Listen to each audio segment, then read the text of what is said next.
Hello my people, welcome back to my channel. This is Nolly Review with Ike, and today I will be reviewing the film Anikulapo by Kunle Afolayan. Now if you've seen that film, just go into the comments and tell me what exactly you think about that film. And today I won't be doing it alone. I have one of my guy with me, right? So just stay tuned as we review this film together.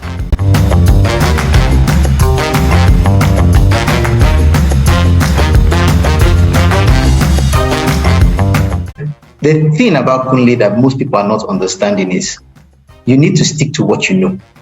Kunle is a typical Yoruba man, and most of his movies, he knows how to play around Yoruba mythology and stuff. Now look at it. This is a very simple movie, told perfectly, taking everything into cognizance. And I think that's what most Nigerians are not understanding, the attention to details. There's always, if you see your typical Nigerian movie, it's always something to be like the king married 3 wives and they're jealous. Same thing with Kunle. There's no difference. What makes this movie stand out is attention to details. Like the minor things out. I always tell my friends, like, all this Nigerian palace guard and all that, I'm tired of it. But this is it. Kunle made it grounded. You cannot be mixing plots. Like, is the plot of your movie like the ancient times when we had kings and rulers? Then you want to do that in the modern 21st century? It's not going to work. So you see people claiming that they are palace kings and all. They have cars, they have maidens, and they are dressed. But no, this was grounded. Everybody was barefooted. Exactly. Like, the funny thing is, this is a Yoruba language movie, but we are not seeing it like a Yoruba movie, the way we normally categorize most Nigerian movies. I don't know if you're thinking it. Exactly. I think that was one of the most beautiful things I think I enjoyed and liked about this movie. The fact that it's a Yoruba film, people are speaking Yoruba all through, but it didn't feel like the way we usually would see like Yoruba films or Igbo films and all of that. Like, it felt so Nigerian. I don't know if that makes sense. It felt like this is something Kunle has this gift. He picks a very, very small thing and he builds his movie around it. I don't know if you've seen Figurine, or Figurine, one of his movies. Of course I have. Okay, I'm sorry for the disrespect, sir. It's not intentional, but I needed to ask. You understand where I'm coming from. Like the Figurine now, it's just about, I forgot the name of that god, but it's just the god that blesses you for 7 years and curses you after 7 years. And he was able to build a plot around it. And he has this style. He tells you about, okay, I am basing my movie off this thing. The Figurine opened up with him talking about the god. Then this movie is actually about the bird that escorts you to the afterlife in Yoruba mythology. Yeah. You understand? And he opened the movie with that particular scene. And in his mind is, bear this in mind, we are going to come back to it. And the movie circled around to that point, and that is what ended the movie as well. I think one of the most beautiful things I enjoyed about this film is how they were able to build the sets from ground up. Like, almost every of those villages, right? Even if they existed in real life, but the way they built it and everything, it was just so beautiful. And the cinematography felt so real. Like, they were not forcing things. I don't know. The angles they were taking their shot was impeccable. Like, you can't contest. When I said, if you check something now, when you're talking about the plot, the village setup, the first village, if you see it, you understand the lifestyle of this kind of persons. The very first village, you know that these people are majorly farmers. Their houses are built with mud and the rest. Then when they left that village, the second setting where there were mud, bushes, wilderness, if you check the setup, it's a hilly community and it's different. You know, these people are more of hunters. And it's the little details for me. That's one thing that kills me. Like, when you know that okay, I'm putting this element and I'm not just putting it just to put it, it has something to add to the storytelling. This is my major minus from the movie. Kunle talked about slave traders, and I was expecting to see the effect because they had a council of elder meetings with the Oba to talk about slave trade and them not accepting it into their community. So if you were to ask me, I was thinking that should come in at some point because it should contribute to the storytelling of the movie. But like you said, if this is meant to be a series, maybe that's a direction he's going to ploy. Yeah, you know, when the elders said that about the slave trade, right? It just made me remember the Woman King. One thing with the Woman King and Anikulapo is that the Oyo Empire and the people of Dahomey, they were like ripping off of each other. Yeah. Do you understand? So the Dahomey royals would get slaves from Oyo Empire will go to get slaves from so that was where my mind just went to, and I think it's going to be very interesting if sort of like for the series they played around going to that route and all of that. Then maybe I'm too much of a critic, but the CGI for that movie no try. I'm not good luck for you. No try at all. Then I don't know whether it's because I'm always a champion for Nigerians and Nigerian talent. Yeah, I don't see the need for Kazim to be used as a king when we know he cannot speak Yoruba. Then you had to see he was crafty in saying, like, making a reason why that guy didn't speak from start to finish. But we know the guy knows how to be Yoruba. We just But I think another thing is, like, I was reading a bunch of tweets on when people were talking about this film, and I think that is intentional because I don't think I've taken anything for Kasim to have learned a few Yoruba here and there, you understand, for the film, right? But I think why they did it so was that even in the Yoruba kingdom then, there were times where the king had these messengers who were their mouthpieces, right? Actually.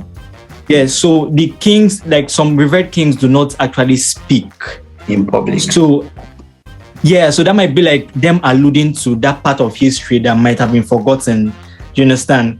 So, of course, I also hold the thought that there was I don't think there was anybody would have played the Kasim role. Like, see, my own is, it was not happening him. It's not because, like, it was historically correct, like using a mouthpiece. You understand? Yeah, it made perfect sense. Okay, I think another thing that kept people talking a lot was the fact that Arolake had to give Saro the what's it called, the girl that that wakes people from bed. I think my friend and I was talking about that scene, and we were like, Arolake did not know exactly what the guard was for, but she didn't know how to use it, right? She just know that the bird came, the thing fell off, and what's his name? Saro came back from the dead. You understand? So I didn't understand how she just gave Saro the stuff and Saro just goes to meet the guy, the dead boy, and places it on his head and says, "Arise," and it happened that the guy came from the dead. So I feel like it didn't feel natural to me. So I was just thinking perhaps it would have made more sense if, for example, she held it or he held the stuff and then maybe by mistake he just said something and it worked, rather than them making us feel like they knew exactly what the stuff was for. Well, like if you remember from the start of the movie, they said before the coming of the white men, they understand their tradition. They understand the fact that they don't bury body and that there's a bed that should take you to the other side. They know. Yeah. So she beating the bed before the bed does that is because she understands the culture and tradition. But her understanding that is that particular object that would send the person. That particular exactly. It should have been. And how to use it. Oh man. A lot of people are talking about what's his name, Saro and Arolake. So who bad was Arolake is supposed to have given him the stuff. Why did she leave her comfort zone in pursuit of happiness that she didn't really get? Did she do bad? So some guys are saying that she did bad by relieving him of his powers. Some people are saying no, that she did well. I don't know, but what do you think really about that particular, well, the whole Arolake everything? Firstly, this is an African story. If you listen to this whole story narrative, it's just like the Tales by Moonlight, all these folk stories they tell us when we are kids. And there's always choices and consequences. And that is the thing grounded in African stories. Nobody goes without being, punished. Arolake was getting what she deserved based on the wrong. We're not saying that she was happy where she was, but it doesn't stop the fact that she did something wrong. And her payment was the fact that the grass is not green at the other side. So the what they were getting is not based on what they did to each other. It's based on what they did as human beings in life and the law of karma coming back. Now, if you look at Saro's case, Saro has always been, they were using this word betrayer, and he has never ever been satisfied. He always felt himself bigger than what he was, and Kunle tried to put it in the movie. Mr. Macaroni was telling him what you are eating. The first person Saro actually betrayed was the woman that housed him in that village. You cannot be bigger than somebody that. See, if I get sugar mommy and I go my sugar mommy house and I see I'm with another person, wait, me talk? Me? No, I will keep quiet. And she give him everything, literally. Everything. Even the link to the palace, it was from her. The only difference is human beings process things in different ways. Like, she warned him and was like, I'm not angry, but this thing you are doing, he go kill you one day. That was the first person he spited. He also spited the king by going after the king's wife. Then somebody that brought you back from the dead, you spited the person. Then the community that housed you, you made a statement that what have they given to you to raise the kings? Do you know, if he had not made all those statements and had not made that demand at the end, and he was not able to resurrect the prince, there wouldn't have been an issue. The major issue was the fact that he was so braggadocious, saying that it's a very small thing for him to do, and he's asking for the princess. And so you will see that this person is someone of greed and pride. He was never ever satisfied. Saro was Arolake's karma. Arolake was Saro's karma. And it balanced out perfectly. But people don't want to see it like that. They want to, just push the narrative of our time, and I don't think it's necessary.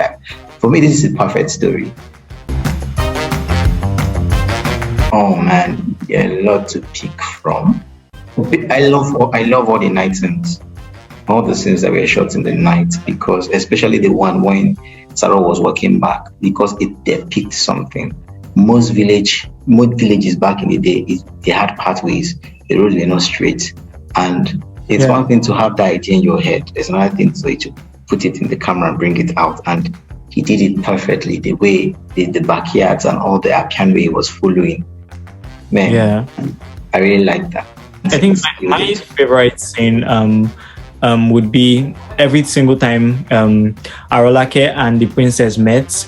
I don't know, there was just this. I don't know. I could understand. It's sort of like they understood themselves, and then when there was that shock and that when she realized everything. The moon is my love. I think it was bad. It was really bad. So thank you so much, Cedric. I think this has been an amazing one. I cannot wait for us to do this again. Now, what do you think about Anikulapo? Do you think Saro was right to have done what he did? Do you think Arolake was right to have done what she did? So just tell me in the comment section. If you have not liked this video, please, now would be a good time to urge you all, please like my video, subscribe, share my video, be cool. Thank you very much. So till next time, peace.